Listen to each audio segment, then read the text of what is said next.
interviews. The only way is the right way, I might say. Nobody doing it better, y'all some lightweights. Malik Wright, up all day and all night, pushing all the buttons up to something till it's alright. He looking at it from all sides and angles, got a stripes on his body like he played for the Bengals. Oh man, there's no one discussing it. They came, they stayed, they either did it or done it. Man, I love it, cause all they ever do is win. So kick back, relax, the TWSN. Shout out Young Swish.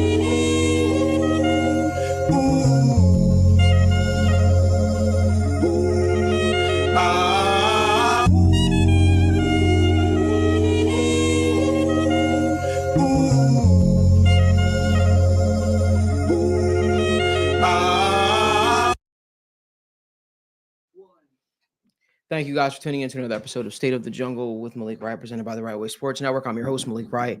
Joined by my co-host, as always, we got Daniel Alameda, Logan Fulmer in the building, and Evan. Before we jump into the show, make sure you guys do us a huge favor, give this video a like, subscribe to the channel, turn on post notifications so you guys never miss when we go live or upload content. Drop your comments, your questions, your thoughts in the comment section because we'll be sure to try to get to everything throughout the show. Boys, I want to start off with the Bengals. The Bengals defeated the Dallas Cowboys. I want to get some of y'all takeaways of the game after seeing it. Daniel, let's start with you. Yeah, I think that this was a very interesting game when it comes to what I was feeling, right? Heading into this game, even watching the game, it was like you're rooting for a win, of course, but it was really just evaluation. I think that was one of the more fun parts of this game, really just evaluating, okay, who are the players that we can look forward to next year? Look on the defense side of the ball. The Miles Murphy thing. He had the most snaps out of any defensive lineman out of the Bengals. So we got some good looks at him, right? Guys like Joseph Osai. Joseph Osai had a couple, good plays. And just really evaluating these guys because, right away, first two drives, it's like, man, defense looking a little rough right away. Offense makes them, doesn't, look exceptional. And then you get to the third and fourth quarter. And then the fourth quarter, you go and your offense stalls out. Joe Burrow throws an interception and you're about to punt the ball away. And I'm going to be honest, this was like every other Bengals game this year. And that was my thought, throughout the game. It's like, man, we're about to punt the ball away. Cooper Rush, they're going to drive down here. They're going to score. And you're going to go on for, 4 straight losses. And what are we going to talk about on the show? This is going to be an outcry. This is going to be the same exact conversation you had with the Steelers, but worse. And then you win the game. And watch the post-game press conference. I know I said this multiple times, but this is, one of the things. I was just seeing Joe Burrow happy and Jamar Chase happy. And I think that they've, just forgot what that feeling was like. And I think that this locker room, you needed a win and something in the NFL for whatever is going on, whatever disputes you're having, winning cures a lot. And that was really my takeaway from this is as bad as this season has been, as bad as it's gotten, you still have something in front of you to play for. You have 4 weeks ahead of you to build some momentum that seriously carries over to the following year because it does. So we can get into the intricacies, and I think it's important, right? We'll talk about the defense, and we'll talk about, some of the mistakes on the offense because the offense had a lot of chances. They should have put up more points. The Jamar Chase had a drop.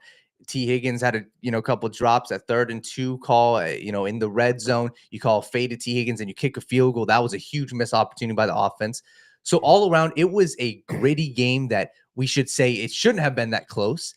But they got a ball to bounce the right way, and they won the game. So I think that this game was huge for the coaching staff as well. Because this is, if you would have gone for 4 straight losses, it would have been go time. And the fact that you got a win under your belt and you still have, multiple winning, potential winning games ahead of you, you set yourself up for a different scenario than what I was thinking. I was saying, hey, code red, it is over. You're going to miss the playoffs. Serious shit needs to change. Now it's a little cooled off because okay, if you go and win 3 out of your next 4, if you go and win all 4 of your next 4 games, you got something serious to work with. So all around, I know it went, a little all over the place, but I think the fact that you got to win seriously changed the narrative of a lot of things because a loss in that game, I think we would be talking about, coaches being fired now. We'd be talking about who needs to go now. And now it's at a point where see how you play the next couple weeks. But man, like I wouldn't be shocked if this, you kind of roll after the season and say, hey, Joe Burrow and Jamar Chase, we got our cornerstones. We know we need to change some things. And then now the Tee Higgins conversation, you got more clarity on that. So you have your cornerstone pieces in place now. You just got to win under your belt. And if you can rattle off a couple more wins, I think it eases a lot of tempers in that front office. So, yeah. Yeah, I think at the end of the day, you alluded to it about halfway through, just the basic thing. Everybody's heard that winning cures everything. And I know that a lot of us kind of went into that game with not necessarily focused on the offseason kind of thing, but that's what a lot of us were really at. And yes, we want the better draft picks, we want good players all the time, but at the end of the day, this team was very they were walking the fine line of everybody losing their shit and things getting ugly real quick. And the players went out there, they played, they delivered a win. Joe played pretty dang good as usual. Jamar Chase continues to prove he's the best wide receiver in the league, and that's where things should not change all year long. It was good to see on the defensive side of the ball. They still struggled a lot early, but I don't want to say for the first time, because there's been some opportunities, but they stepped up in situations where they were needed. They got a clutch turnover in the red zone after those first couple drives. They tightened up a little bit. We got sacks down the stretch. We got pressure down the stretch. Things kind of looked a little more normal for them as the game progressed. Obviously, the Cowboys still kind of had their way early. Some questionable calls, not right in Rico Dowdle's hot hand there, 7 yards of carry. That's not our fault. That's their coaching problems. We don't have to talk about those. For once, the defense, made plays in multiple quarters and multiple situations and just held a team to not 30 points. And when that happens, there's a good chance the Bengals are going to win. And that's exactly what happened. But like Daniel said too, it's a huge evaluation process now for the Bengals. And you can enjoy that stuff too. Like you can really find out what you have in some of these players. Yes, we'd like some other guys to be healthy. Yes, we'd still like to see at least DeJohn Anthony be active for whatever reason. He's not. Like we got to continue to see what we have in some of these players, because we just got, again, more clarity about the Tee Higgins situations. Now you need to figure out your clarity elsewhere. And the one way you can do that is by playing a lot of these people, seeing what you have, finding out who these guys really are on Sundays and not just in practice or in the preseason. Because right now, the more information you have about the people on your team, the easier it is going to be able to decide if you need to bring somebody else in, keep them in, maybe, tweak this or that with them. But that stuff gets so extremely hard when they have no game film. Practice is a completely different story than it is in a game. It is not the same thing. Obviously, you can get a lot out of practices, but how people play in the games is sometimes just different than the way they practice. If a switch turns on, whatever it is, Bengals have to do a better job these last few weeks at, finding out who they have in some of these guys, because I think we all know this team is too talented just to, be where they are at, but that's where they're at. So it's probably going to, regress to the mean a little bit here down the stretch, win a few more ball games, and just, we'll see where it goes from there. But at the end of the day, we're going to continue to enjoy Joe and Jamar. And I think that's enough reason to keep watching the Bengals at that. Yeah. Two big takeaways, I guess. And you brought one up, is the defense and just kind of rotating those guys in there, being able to evaluate other talent, especially younger talent. Josh Newton led the team with 60 total snaps. Akeem Davis-Gaither, 53 snaps.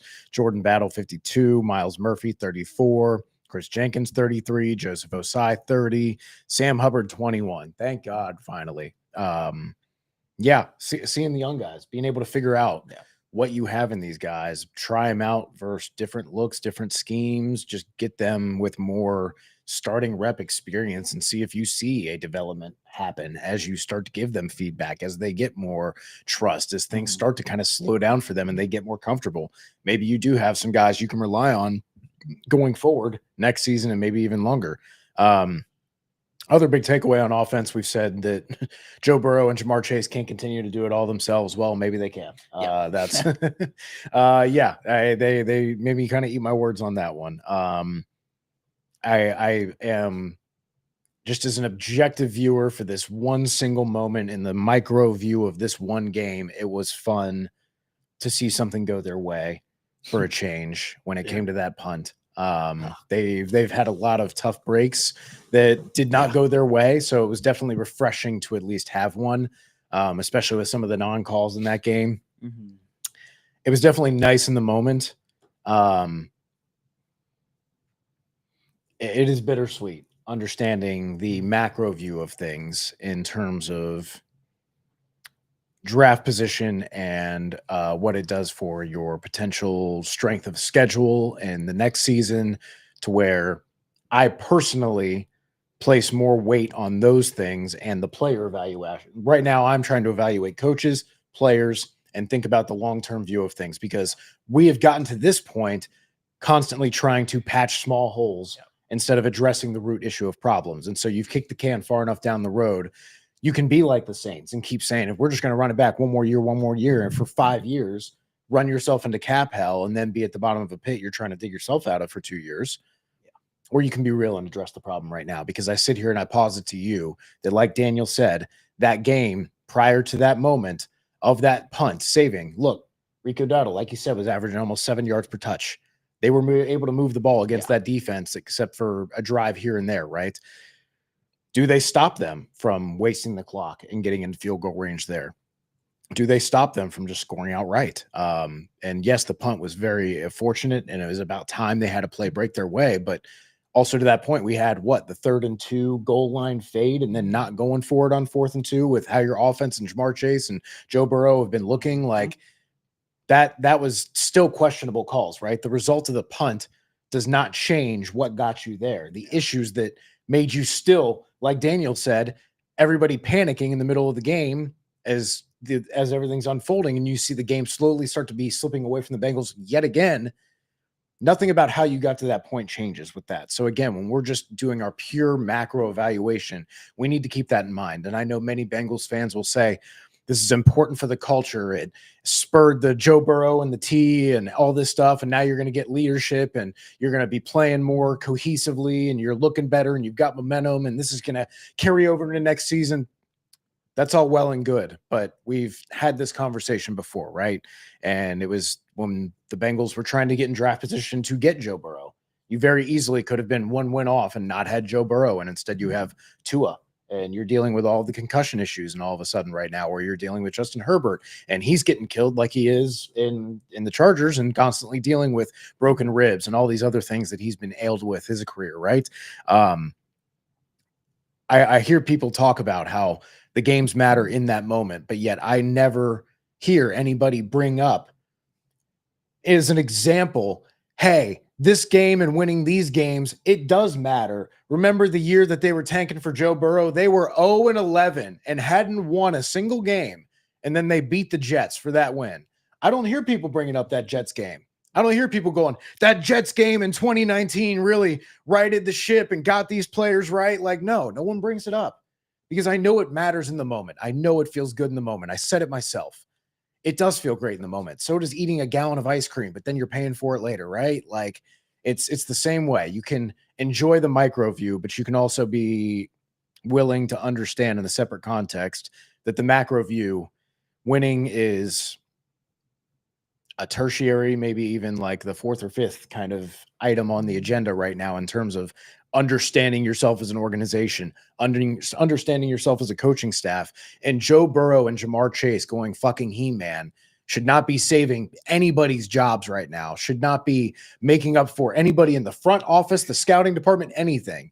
Because like Daniel said, winning cures all, but it cures your perspective on things. It doesn't cure the actual problems.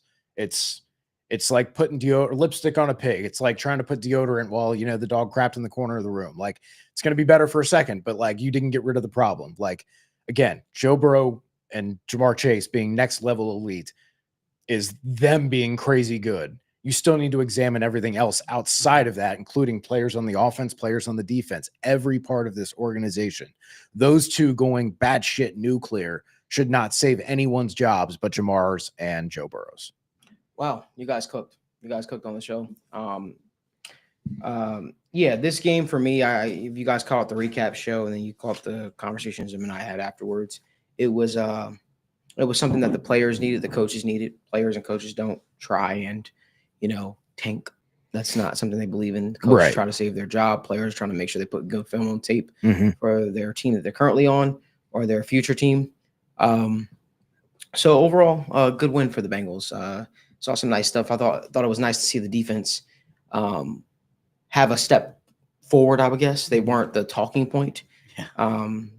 It almost was very reminiscent of the Bengals defenses that we've seen in the previous like couple years.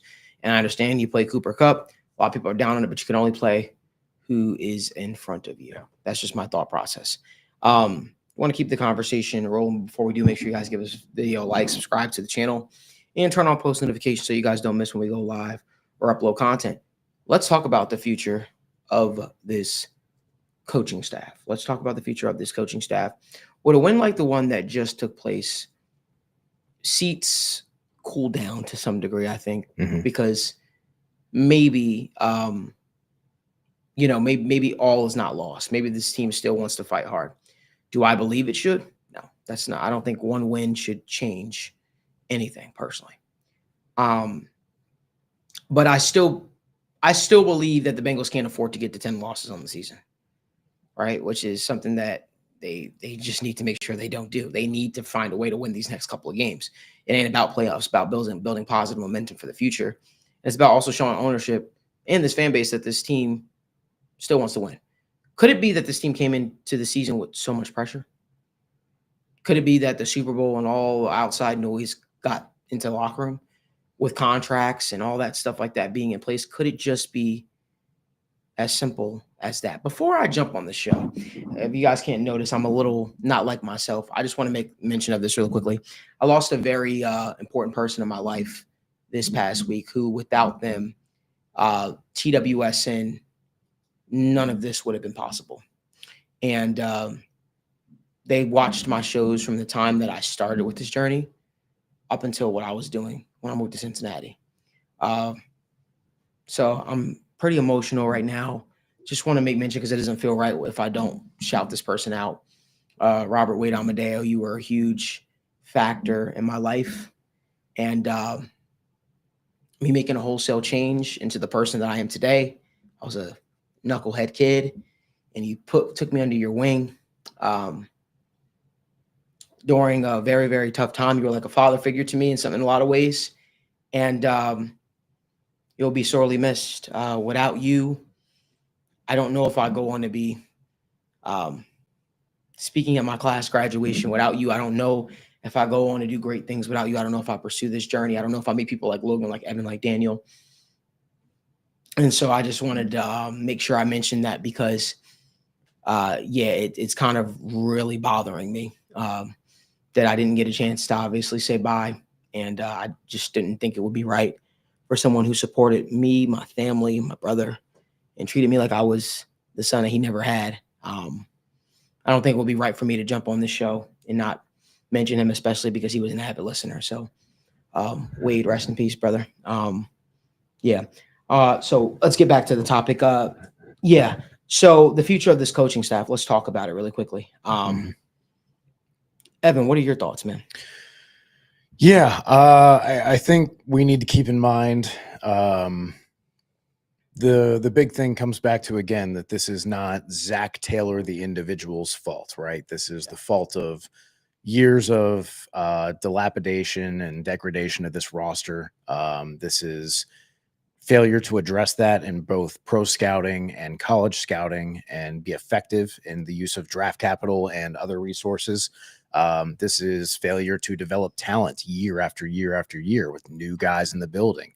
And when you have that level of, I don't want to say ineptitude, but not meeting the standard from top to bottom, the easiest thing to do is get rid of the entire coaching staff, because it is hard to just say, hey, Lou, you need to get rid of Marion Hobby and also, linebackers coach, or like, hey, Frank Pollock needs to go, but, we're going to keep some other guys. And that can be a great way to get new perspectives in the building, but head coaches are not often eager to let their guys go like that. So it's usually cleaner to go the entire route. So I say that with, again, fault lying with front office, with every member of the coaching staff, especially the guys in development, the guys who are doing the offseason work, who fail to get this team prepared every single year. That's the kind of stuff that makes me go, one more just Joe Burrow be more magical is not going to save this. It's that deep-seated and set like constant failure in all aspects of team building, of developing your players, and then starting slow and having these game management issues and all these other things that just continue to pop up, where if you have the issue and you address it and you learn from it, and then it's not a problem anymore, that's a different story. But we're still having the same conversations about bad play calls on 4th and short or 3rd and short, about not being aggressive in the right situations, about not wanting to win the game, about making critical mistakes that are just easy, basic fundamentals, right? And that's where I come back to, hey, winning or losing this one game should not change your opinion of the entire body of work of this coaching staff over 5 or 6 years, or even just this season, right? When we look at the macro, if you lost this game, people are probably sitting there saying that might have been Zach Taylor's like nail in the coffin, right? And if he won, that shouldn't be the job. It should not have been the nail in the coffin. It should not also be the game that saves his job, right? Yeah. This is not putting yourself in the playoffs. This is changing your playoff odds from 1% to 3%.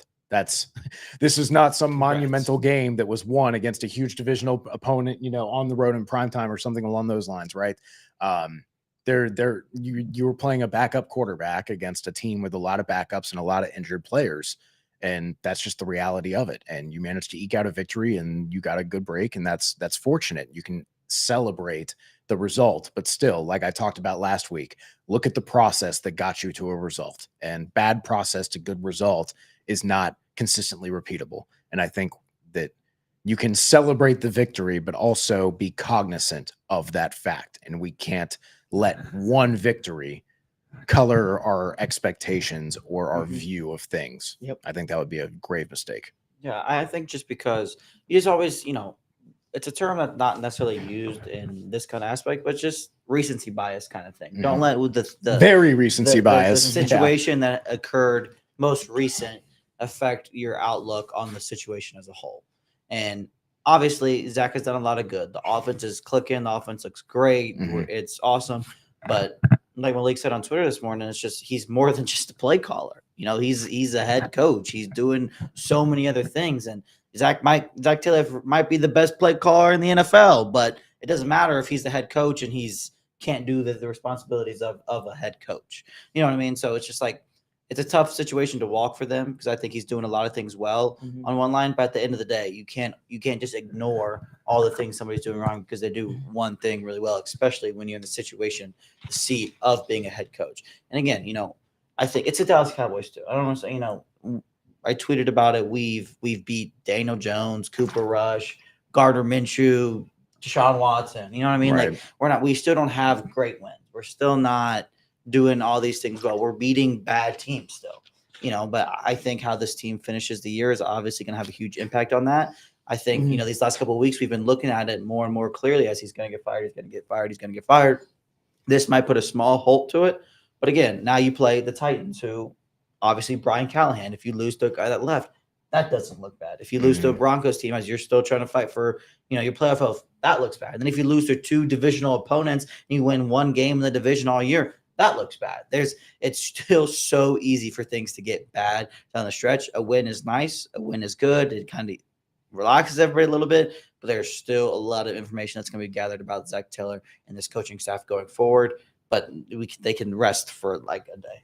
And now it's going to start to get warm again after starting Sunday. No, yeah. I think for me, and the one thing I really want to focus on too is when we talk about the head coaching, position, my philosophy, especially for this Bengals, is you don't fire Zach Taylor if you don't already know who you want. And it may sound crazy, like, okay, well, you want, you need to interview people. And that's what a lot of coaching is, right? A lot of organization, when you fire a head coach, you don't really know who's next. I think that this is a team where you should be looking and saying, hey, it's pretty simple. And especially within the organization, they should know what the issue is. They should know what we need, whether it's, okay, Zach Taylor's not getting done. It's a culture thing. We need somebody who's more respected. We need somebody who's done it. We need a young defensive mind. Whatever it is, the organization should have their focus and their focal point. It shouldn't be, hey, let's fire Zach Taylor and then let's go see if it's Ben Johnson, Mike Vrabel, Brian Flores, or, somebody else. That, in my opinion, that's where the conversation starts when we say, hey, is Zach Taylor on the hot seat? And also, is Zach Taylor actually going to be in consideration to be fired? And for me, that's how I would look at it. If I'm the organization, I'm saying, hey, I'm going to know exactly who I want, and I'm going to know exactly who I'm going to get before I even let go of Zach Taylor. So when it comes to the whole coaching staff, conversation of who should get fired and who shouldn't, it really depends. And this is where we're at. It depends on how you look the next 4 weeks. And I think that a lot of the narrative can really be shifted when we talk about a guy like Lou Anarumo, right? It annoyed me. This was the first time I ever watched for this entire season the pregame show of a football game. It's weird. Maybe I just haven't been, in tune with the pregame, but the whole narrative that everybody was saying was not one person said Zach Taylor's name. Not one. Everybody said Joe Burrow is an MVP candidate, but if the defense was better, they would be in that position. So for me, that's where I don't believe that's the narrative. And I don't think that that's the right narrative. So I think that everybody deserves blame. And I think it's, in my opinion, it's really up to Zach Taylor to go out and you got to win these close games. These are winnable games, but I'm very confident that Cleveland Browns game, that Denver Broncos game, and that Pittsburgh Steelers game, if they're still playing for something, all three of those will be one-score games. And I'm very curious to see how this Bengals team performs in those one-score games because, as we talked about, a lot goes to the front office, but I also believe a lot goes to late-game coaching because 2-7 in one-score games is not a fluke. So you got 4 games to change the narrative, coaching staff. So I think the record is actually even more damning than 2-7 in one-score games. Or just this season. This season, yeah, I think it's worse than that. The one thing I'll say is maybe this is a hot take. The best quarterback in the National Football League resides in Cincinnati, Ohio. The best wide receiver in the National Football League resides in Cincinnati, Ohio. That is a rare feat. That is something that does not happen often. So when we're talking about the future of this coaching staff, Mike Brown, Katie, whoever else makes those decisions, sit down and ask yourself, can we win with this coaching staff? Can we win with Zach Taylor as the head man in charge? Or is it time to reshape things? Remember the 5-year rule. No quarterback and coaching duo has won a championship together after 5 seasons. Is Zach Taylor going to buck that trend? Because what happens is when you have an offense playing high power the way it's playing, well, your offensive coordinator, who I believe deserves a lot of credit for the offense looking how it's looked, is going to start getting head coaching consideration. I don't believe Dan Pitcher is long for the offensive coordinator job in Cincinnati. He was being looked at for offensive coordinator jobs last year, so a lot of people already thought he had the chops for said position. So now you have to ask yourself, now that the results have been what it is, and the Bengals offense has never looked this prolific. What changed, Malik? What changed this year? Well, Brian Callahan is in Tennessee. Dan Pitcher is in Cincinnati, and now he's the offensive coordinator. He's now the lead man in charge. We start seeing more motion involved. Brought the gentleman over from the Vikings, from Kevin Literally, O'Connell, who was doing all of these things. 100%. So you have to start asking yourself, while the offensive coaching staff is good, right? Can we win with Zach as the head man? Which brings me to the next point, which was my tweet that Logan had alluded to earlier. The fact of the matter is, Zach Taylor isn't just the offensive play caller. He is the head coach of the team. So it means he bears some responsibility. He is to blame for some of what has taken place. That's just the way I view it personally. I look at it as a situation and say to myself, you have to analyze this coaching staff as a whole. And you have to ask yourself, is there light at the end of the tunnel with this said coaching staff? To me, you can't just move off of a coordinator. You can't just, think that that's going to be the fix to the issue. The divisional record is still an issue. The slow starts are still an issue.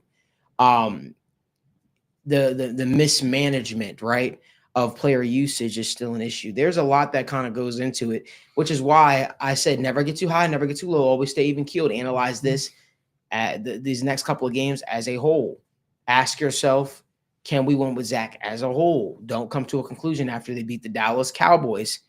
Analyze this game as a whole. Analyze the rest of the season as a whole. And you have to ask yourself that question. And more importantly, are our star players still on board? What does our quarterback want? That has to be the question that comes up. Because I think what's happening right before our very own eyes is Joe Burrow is realizing his own strength. Joe Burrow is realizing how much power he actually has within the Bengals organization. I think he's realizing that when he speaks, they listen. I think he's realizing when he says he wants things, guess what? They will make things happen. He literally spoke in the most blunt way in his press conference today. He said, I would be very disappointed if Tee Higgins was not here, right? I'd be very disappointed if Tee Higgins was not here. I'd be very disappointed because T is a need. He said, we get Tee Higgins and then we'll start looking at resources that we can add to help this team moving forward. So he's calling the shot already. He's saying we're going to be active in free agency. We're going to go out there and pursue players. Bundle up. But make no mistake about it, something is coming to Cincinnati. Some change is coming to Cincinnati. It feels like the worst kept, maybe not the worst kept secret, but it seems like a secret or something is known amongst those in the know to some degree that they realize they can't do the same old. Is there a changing of the guard? Is there going to be a new lead man from maybe they'll give somebody the actual GM title? Is that what's coming to Cincinnati? But it feels like everybody is the murmurs, like murmur. That's all you hear right now. That's all you hear. This could happen. Something could happen. What I think is, regardless how Zach Taylor and company finish the rest of the season, it will impact their job security and their job status. That's what I feel. And Jared Gundler, if you're listening, he said, what if our quarterback wants Zach Taylor as the head coach? Then he's there probably. Yeah. If that's what Joe wants, he's there. But here's what I'm saying. You have to have a plan in place. You have to have a plan in place. I don't feel like Ben Johnson is realistic. Respectfully. I don't think the Bengals are going to give that guy over $10 million to coach the Bengals and to meet all his demands and talk about why it hasn't worked. And for a first year, I just don't know if he comes in with that type of autonomy. I respect him shooting high and saying, hey, and maybe you'll be able to get an ownership group that isn't as set in their ways to abide by what you're asking, Ben Johnson. Maybe you feel like life in Detroit is that great and you want to stay there. But hey, I'm just going to say, be careful. Yeah. Be careful calling your shot. Be careful breaking all these news and saying what you want and yada, yada, yada, yada. You better make sure the juice is worth the squeeze. You know what I mean? You better make sure it is. So that's my thought process on the Ben Johnson. So you have to ask yourself, if you were to move off of the Zach Taylor, who is an ideal fit? You guys know who I liked already. Bill Belichick was a guy that I thought made sense for Cincinnati for a lot of reasons. He's now at UNC by all these reports. Good for Bill Belichick. He's coaching in college. His son Steve is a coach in waiting. Got all that. What happens now, right, with the Bengals? What happens? If they do this, if they were to move off of Zach Taylor, who realistically would they go out and get? Now, hear me out. I don't like the idea of Lou being scapegoated. I've been very, very clear about that. Mm-hmm. But the Bengals are in a weird spot where a lot of seasoned defensive-minded coaches, head coaches, or coordinators might be out of a job. Or looking for one. There is a guy named Mike Zimmer, who's the defensive coordinator of the Dallas Cowboys, who's beloved in the Bengals organization. Depending on what happens with Mike McCarthy, would the Bengals entertain bringing Mike Zimmer back, who has a home in Kentucky? Would they consider bringing Mike Zimmer back as their defensive coordinator if they were to move off of a Lou Anarumo? I don't know. Would the Bengals consider bringing in a Dennis Allen? I don't know. There was whispers and rumors and rumblings that Todd Bowles could have been on the outs. Would they bring him in? I don't know. Would Robert Saleh? I don't like the guy personally, but as a defensive coordinator, I think he's overrated. But would they bring him in? I don't know. But these are things to think about. To me, no matter who you say is the next defensive coordinator, you said Terrell Austin stunk. He got fired. He did stink. He went to Pittsburgh. They are now killing it as a defense. Lou, everybody hated him. Then they loved him. Then they hate him again. That guy's going to be a defensive coordinator in the league. Make no mistake about it. I've been told that several times. Is that a guy that's going to come in where you're like, hey, do you think Lou's not going to get a job? He's probably going to get a job somewhere as a defensive coordinator. I see somebody said Brian Flores, he can't do a lateral move. He's under contract. The only move he can do is upward. Brian Flores ain't coming as the Bengals defensive coordinator unless you go out there and you say we're hiring Brian Flores as our defensive as our new head coach. Would the Bengals, Gary Jellison, great idea. Would the Bengals bring in Robert Livingston, who was their defensive backs coach, who's now at the University of Colorado? With Deion departing, would he come back to Cincinnati and be the defense coordinator? If we're having this serious conversation, we have to have targets in mind, and we have to have realistic targets in mind. That's just my thought process on a lot of this stuff. For me, got to have a plan in place. You got to know what you're doing. You got to ask yourself, what coach is going to also want to come to Cincinnati, understanding your job is not just a coach. When the season ends, you're back on the road. You're going to the Senior Bowl. You're scout. It's almost similar to a college-like program, the way they're structured. For me, I believe in Lou still as the Bengals defense coordinator. I think that the changes need to happen organizationally. I think the people that are calling the shots, I think they need a true general manager in there. I think you get a general manager that is capable and that is allowed the autonomy to do what is needed to do and necessary to do, could make wholesale changes for this Bengals team. Because it's the one common denominator through the years. It's the one common denominator.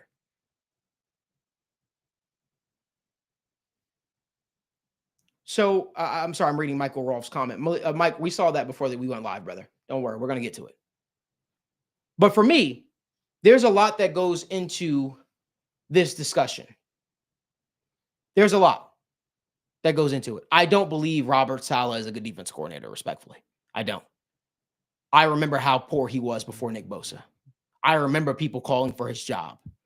There's a reason why Niners fans weren't like, hey, let's bring him back. They weren't clamoring to bring that guy back even after you just heard he got fired. Reason why. To me, I understand it's the name. It's like, oh, he's entertaining, he's energetic. Let's bring that guy in. But even if you do, right? Remember, because Zach is going to play a role if they were to move off of Lou. I hope they don't do that. But if they were to move off of Lou, Zach is going to play a role, whoever the next defensive coordinator is. Do you really think he's going to hire a young, defensive-minded coach that could potentially come for his job if shit goes haywire? Ask yourself that question. No. He threw a hissy fit when they wanted to bring Frank Pollock back and they wanted to fire Jim Turner. No. You say Mike Vrabel, I have a hard time seeing Mike Vrabel swallowing his pride and wanting to coach under Zach Taylor, especially when he believes he's probably more qualified. All these guys, I'm thinking head coach candidates. Yeah. Brian Flores, Yeah. Vrabel, guys who have been head coaches. They're trying to get back to being a head coach. Yes. They're not trying to jump in as DC. And yes. I thought what you brought up from Colorado, if Deion doesn't end up jumping to an NFL team or does, and then ends up bringing in someone else for the staff, I mean, that could definitely be a spot. But I mean, I understand saying that you have to have targets in place, right? Mm-hmm. And that the Bengals usually are a unique organization in how you operate, and you have to be comfortable with that. I do bring up the point again that there are Mayo's not getting fired, by the way. I do bring up the point that there are 32 NFL teams and only 3 to 4 jobs open up every year, and your chance for a job can disappear very, very, very quickly with one bad year. We've seen it happen with a lot of different guys. Lou Anarumo is one of the examples that's recent in memory, right? So as much as coaches want to be stingy, not every coach is Ben Johnson and is everybody's media darling and can make demands about the coaching positions. The other aspect, again, that I bring up all the time is the advantage for large markets versus small markets is not what it was. That is an archaic way of thinking. Again, I bring it up with the NBA all the time. The face of the NBA, whether you want it to be Giannis, Anthony, Ant, that everybody says, yeah, okay, sure. Whatever that is, those are small market teams. Like Phoenix, Devin Booker, Kevin Durant, that's not a large market comparatively to New York, LA, all of these other spots, right? So you can be a star now in social media age. Look at Joe Burrow and Jamar Chase, for example, and you don't have to be in a large market. So that's the first part of the coaching staff search, right? The other aspect I say is you don't necessarily have to 100% know a guy is tangibly better, because different in and of itself almost has to be better at this point because you've already underachieved so drastically. You were looking at 11, 12 win season this year, and you have underachieved as much as you could besides being a bottom 3, bottom 5 team. If it was not for Joe Burrow literally being the best quarterback in the NFL right now, you are probably sitting there with 2 or 3 wins. Flat out, let's be fucking honest with ourselves, all right? So when you've underachieved that badly, and let's be honest, AFC North, right now, today, is Zach Taylor the worst NFL coach in the AFC North? Tomlin, Harbaugh, Stefanski? I'd say, yeah, that seems pretty clean and cut. And then if you want to look at just the AFC and the conference, are you a top 10 coach? You might be number 10. Maybe. Andy Reid, both the Harbaugh brothers, Sean Payton, Kevin Stefanski, Raheem Morris, depending on how you feel about Shane Steichen. And we're already getting close to, what, 8, 9 there? Yep, 8. What are we doing? If you've got the 8th or 9th best coach overall, and if we want to talk about offensive design, we talked about who deserves credit for that. Joe Burrow being off script throwing jump passes deserves credit for that. Motion that didn't exist in this offense for the first 5 fucking years that now magically comes when Dan Pitcher gets more fingerprints and hands on the offense and they get outside consulting from other teams. Now suddenly it looks better and people want to say, oh, but the offense looks great. And it's like, yeah, what got you there? What looks great about it? And why didn't it look great for the last 5 years? What's changed? Either Zach Taylor came to terms with a lot of different stuff, or he's got outside help who's having a lot of help in this, especially Joe Burrow and Jamar Chase. And when I say that, and I say again, going back to, if it's a culture thing, that's what you have, that's what you fall back on. The culture's not been good for the last year and a half, let's say. It's been, and not all of that is Zach Taylor. Part of that is the front office. But again, we're coming back to, there are multiple issues in many spots on this coaching staff that have to be addressed. And the easiest way is to just clean it out and get fresh new ideas, because every single coach, every member of that front office and scouting staff has been a part of these slow starts, constant misses, failing to modernize in any single approach. That's not going to get better if you just run it back with Zach Taylor and new DC that gets, because Lou gets scapegoated. Yeah.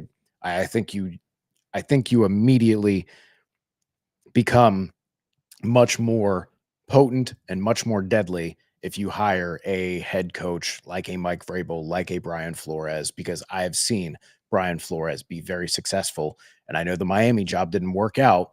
We know sometimes, hey, your coaching style does not mesh well with the culture that you have in that locker room. And part of it is on you to adjust to that. And sometimes, like we said, with offensive coordinators, with players, with coaches, sometimes there's just bad fits. But the guy has been successful everywhere he's gone. And he has one of the worst defensive rosters in the NFL. And guess what? He has those guys playing like a top 3 defense. And he's doing crazy fucking shit out there, like lining everybody up on the line in the zero blitz and bailing out into Tampa too. He is showing ingenuity and finding ways to put guys in chances to succeed and be better than them. And if you're asking me, the easiest way to turn around this team, because I've seen what the offense can do by themselves. I've seen how fucking elite these guys are. And if you're talking about bringing Tee Higgins back now, who cares about addressing stuff on the offense right now? As long as that offensive line, you just get in the same kind of tier as Alex Kappa and Cordell Volson at those spots.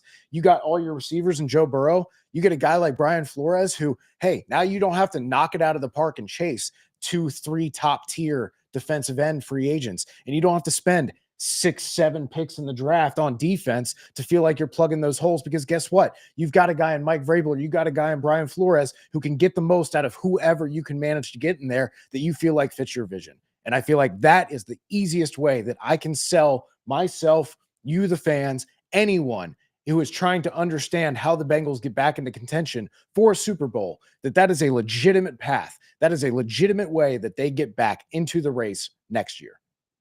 Cook, Evan, cook. Wow, you're on fire today. Appreciate you. I had to get it out. Let's keep the conversation rolling. Do us a favor, give this video a like and subscribe to the channel. Let's talk about Tee Higgins. So Tee Higgins has officially parted ways with athlete's first agent, Dave Mulgeta. Let me just say, we talked about this last couple of weeks where we talked about, would we see Tee Higgins basically take ownership of this and say, hey, I want to, if he really wants to remain in Cincinnati, maybe not the last couple weeks, actually, it was the show I did with Zim last week and the week before, but talked about would he pull a TJ Watt? TJ Watt didn't leave his agent, but TJ Watt just accepted the deal that the Pittsburgh Steelers offered because he wanted to remain with the Pittsburgh Steelers. But what we're seeing right now is Higgins now taking ownership, basically saying he wants to remain in Cincinnati. Now, understand something. David Mogetta is fantastic at his job. And, Tee Higgins had an agent. He switched to Dave Mogetta. And then now he's leaving Dave Mogetta. And I'm thinking the situation here is, Dave has a record. Athletes first have a record of getting guys paid the most optimal amount that they can when their contract does come up. And they usually break the bank with teams. The issue with T is, the injuries do play a part of it.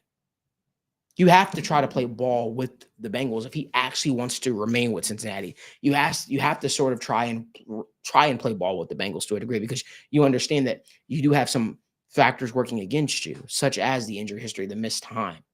So, maybe the offer that the Bengals were offering him wasn't that egregious, wasn't to the point where he could justify passing it up all because for a few extra $1 million, essentially. And that's where the agent part comes in. Hey, the agent want to make sure that they're making their money too. Yep. The agent wants to make sure they're making their money too. And I just think for Tee Higgins' personality, what his want to was to stay in Cincinnati, it just probably wasn't a good fit. It didn't align with Dave Mogetta's vision in terms of, Dave's trying to do what's best for T, but also do what's best for himself. And I remember he put out a tweet not too long ago where he actually referenced something. I don't remember exactly what he said, but I remember he came under fire for it. But he was basically saying, essentially, his job is to get his players played the absolute most he absolutely can. And guess what? If T were to make it to free agency and Dave was still his agent, some team would say, you know what, we are going to give Tee Higgins that money. Mhm. But T's now saying, hey, I want to remain in Cincinnati. And Dave's like, well, I want you to get paid. And then it's like, all right, well, I want to remain in Cincinnati. I also want to get paid. The money that they're offering, or that they could be offering, isn't that bad. But T, you can break the bank. There are teams that are clamoring for you. There are teams like the Patriots, teams like the Chargers that would die for your services. But I want to remain in Cincinnati because life is pretty good in Cincinnati. When you think about who the quarterback is, when you think who my partner right next to him is, right, in Jamar Chase. Well, at that point, the visions no longer align. Even though Dave Mogetta was trying to do what's best for T, I think, honestly, in some ways, doing what's best for himself could cloud that. And if a player and this is a note to players have more powers than they realize. If you want to be a part of something, if you want to remain somewhere, you have the power to do so. Daniel, what say you? Yeah, I think that's a very valuable thing. And I think I forgot who said it. It might have been Willie Anderson that said this on Twitter the other day. Like, these young guys, and obviously it's new to them, these young guys have to remember, I feel like this is an issue with a lot of the guys, the agents work for them. And I think that, Malik, what you just said, the players have more power than they realize. And I think that's just kind of the theme, honestly, of the past week for the Bengals is Joe Burrow, Tee Higgins now.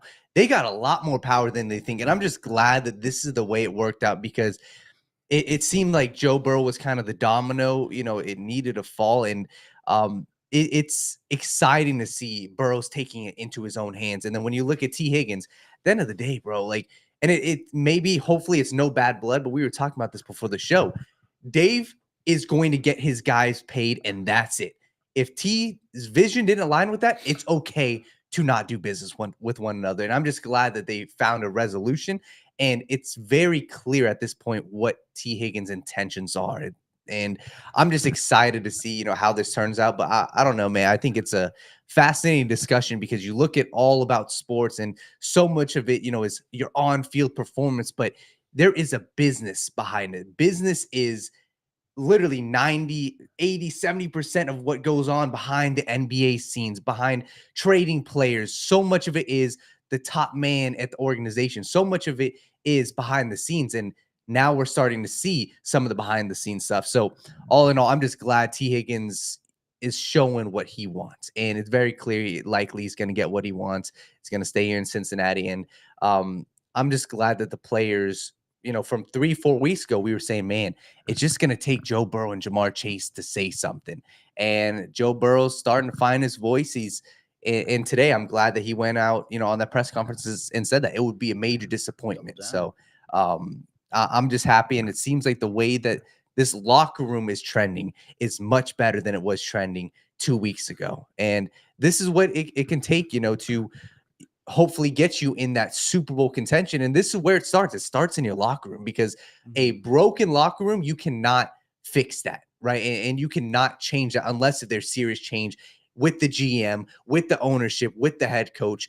But if your locker room is in a good place, everything else can slowly get fixed out. So I think that this team is slowly starting to fill the cracks that were broken early on in the season. Yeah, So. and I think the kind of cool part about it is kind of like a lot of the stuff you were saying. You can kind of see it how it's developing. Yes, where the Bengals are not having a good year on so many fronts, but the offense is playing great. They realize somebody needs to step up, things need to change, and they're kind of realizing that they can be the ones to do it. Like Joe's never been this outspoken guy like this before. And now, he alluded to it, how he wants to hear, and then he doubles down on it. And now hours later, he's got a whole completely different agent.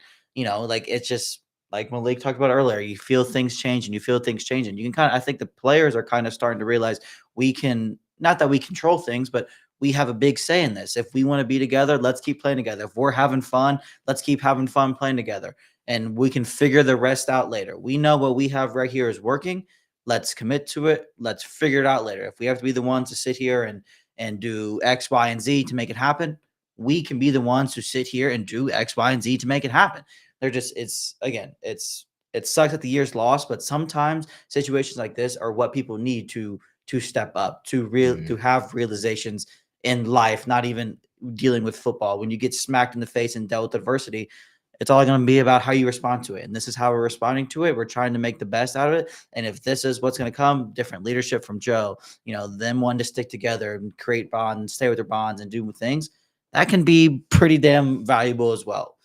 We'll have to see how everything says. Obviously, it's not a done deal. Obviously, Tee does sign a contract and everything, but it's continuing to grow and feel more and more like he's going to be back day after day. And you can't feel anything else when Joe Burrow's the one saying it. What are your thoughts, Ev?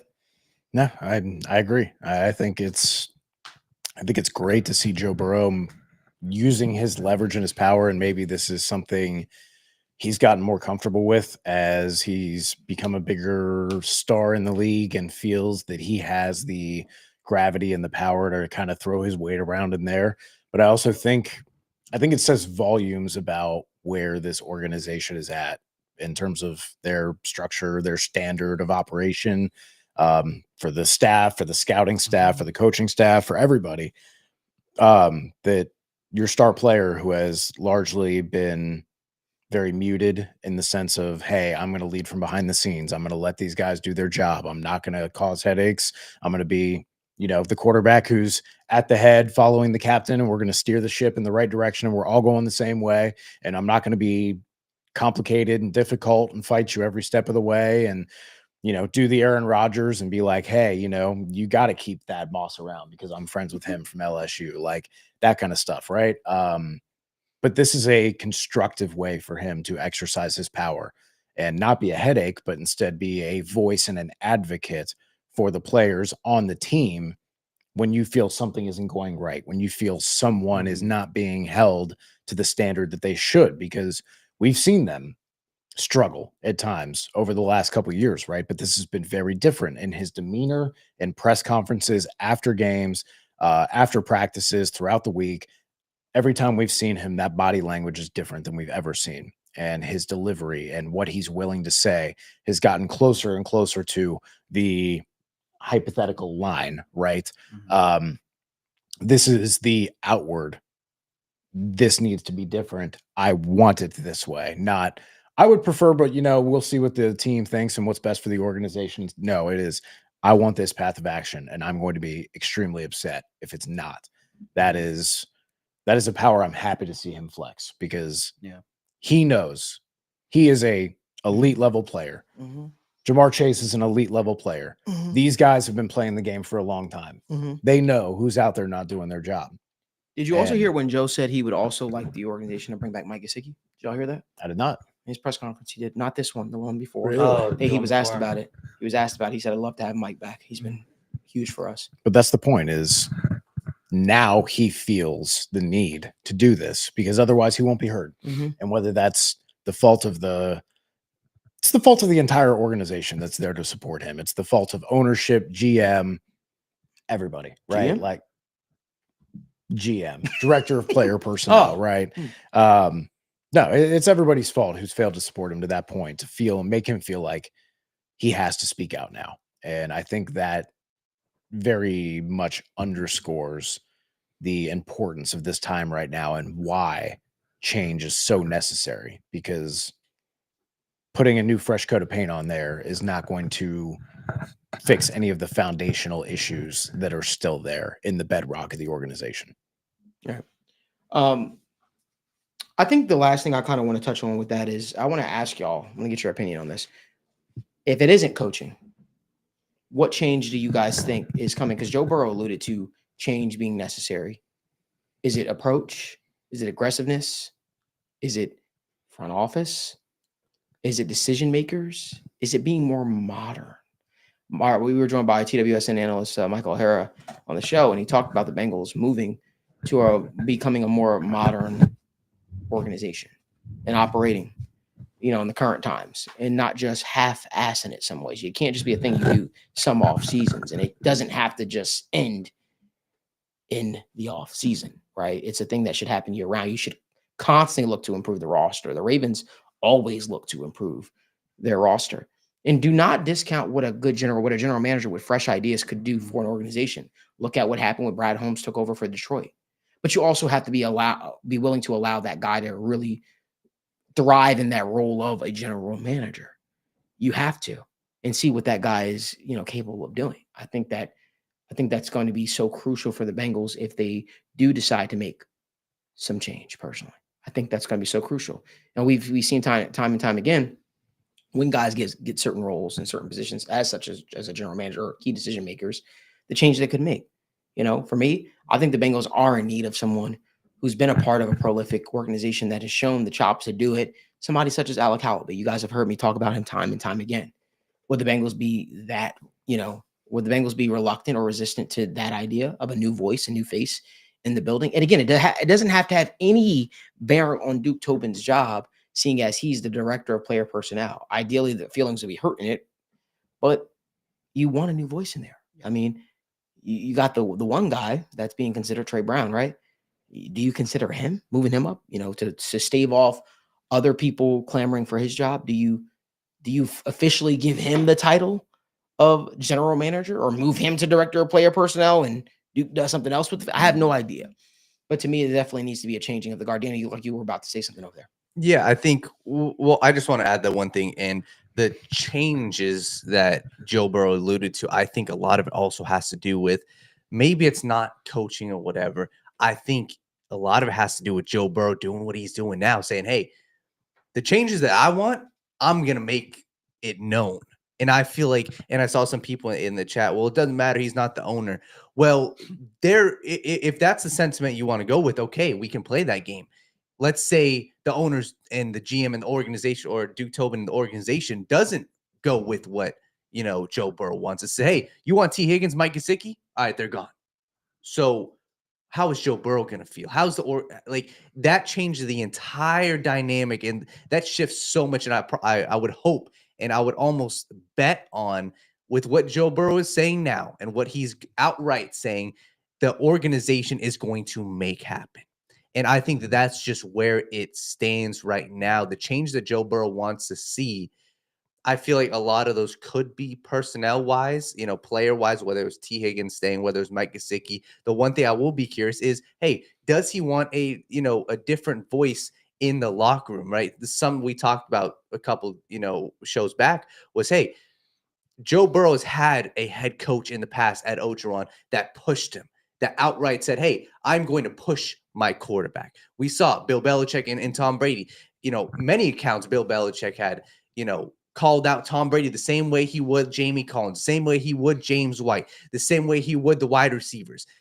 That would be my only question with Joe Burrow. Hey, does he want somebody in the locker room that's willing to push him in a way that he hasn't been pushed before? Because it does feel like, hey, Joe Burrow is the man. And we're going to tell him, hey, Joe, you maybe could have done something wrong, but maybe nobody's calling him out on his bullshit. And that's not to say, he's not a good quarterback, but that's to say maybe he wants somebody that, as a head coach, that's going to truly push him. That I don't know. But I feel like the main changes are what we're starting to see. Him say, hey, Tee Higgins, I want this. And just be outright more spoken. And we'll see what happens in, free agency and in the offseason. But I feel like the Tee Higgins domino is a massive domino that fell because, quite frankly, Jamar Chase, Tee Higgins, Joe Burrow, this offense is pretty much stacked. If you go re-sign Mike Gesicki, yeah, you need to add to the interior offensive line. But we're seeing them be one of the best offenses in the NFL now. I feel like this is a huge push that Joe Burrow has made, and I'm just curious, and I'm excited to see him fully grow into this role of being more of an outspoken leader because I think that this is the massive change that he was hoping for. So For sure. And I think that the one thing I'll say is, you have to rebuild this defense. You have to leave no stone unturned when it comes to rebuilding this defense. I mean, it just needs to be a focal point, no matter who you bring in. And, Lou's beloved around the league, so you got to ask yourself, would you be moving on from a guy that you'd wind up regretting? Because like the fact of the matter is, championship level teams or teams that want to take it to the next level will be looking to add that person to their staff in some degree. So it's a lot of decisions that need to be made. I think a lot of them need to start up with, I think that a lot of them need to start in the front office in decision making personally. And then I think they can move forward. The last thing I want to say before we move out of here real quickly, because it's going to be a little quicker show today, is just want to get everybody's thoughts on the Titans game real quickly. Evan, let's start with you. Then we'll go to Logan, then we'll go to Daniel, and I'll finish it up. Yeah, fun storylines with some Bengals reunions. Obviously, Tyler Boyd getting to see those guys again, Callahan getting to see the guys again. I know they have a lot of good ties between the coaching staff and the players. That's a fun element. This is another one, just like the Cowboys, where if you don't win, you've got some serious pressure on the coaching staff. It just gets ramped up even more. This is one you've got to walk away with. The Titans had about 2 weeks there, maybe 3-4 weeks ago, where they looked like they were putting together some pretty competent football, and then the bottom has dropped out on that again. I guess Will Levis has kind of reverted back to the norms a little bit, and they've struggled a little bit more with putting together some down-to-down, drive-to-drive consistency. So if you can just stop those 2 or 3 drives where they kind of put things together a little bit, I think the Bengals should be able to escape with this one. Would definitely, I would say Tony Pollard is probably gonna get his. He's looked pretty good in the Titans uniform so far and has found some consistency. Calvin Ridley, since DeAndre Hopkins has been gone, has dominated their target share. He's been good for them. I just don't think that's going to be enough when it comes to as bad as the Bengals defense has been on the whole of the season, especially the last, would you say, 3-4 weeks.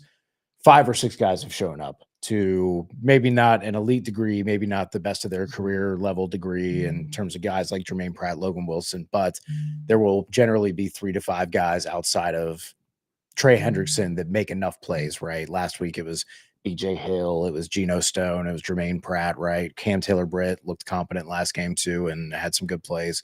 I think that happens again where they have enough on defense, plenty on offense, end up getting the win, even though it's going to make draft position a little bit stickier. And depending on how the Browns finish out the season, it could end up affecting the strength of schedule for next season, but we'll see.